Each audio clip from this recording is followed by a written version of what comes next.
regalarnos Cristo, también me está diseñando aquí bonita, etapa bonita con nuestro team. Ven, Serena, por favor. Please come here. We're gonna thank you for your work.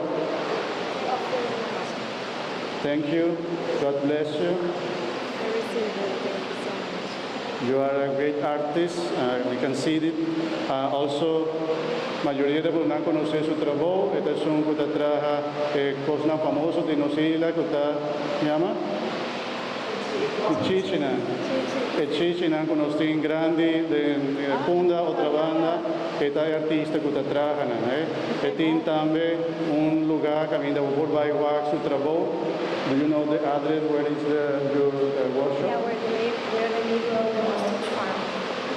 In the neighborhood of the Ostrich Farm, is banda de parte A, como va a visitar su store, que está muy bonita, hasta como conocer también todo su trabajo también.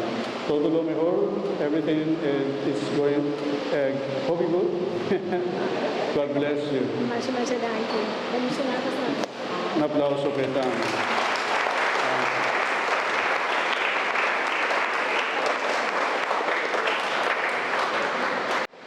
Gana regalarnos también algo más bonito, como está en hobby, gana de poner también arriba nos pila bautismal, esta etapa bonita, hobby bonita con los años, más verdad, hobby danke, es un regalo bonito para nos misa, para nos parroquia, y según mira también, tiene algún bag de colet, algo así, ¿no?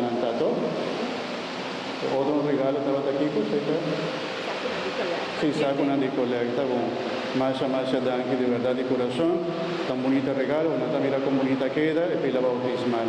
Danke, nanan también todo nanco a contribuir para nos años de joven, para mí, y también que va a contribuir para nos años el regalo bonita aquí para nos parroquia. Un danke, un aplauso para Nan también, Masha danke.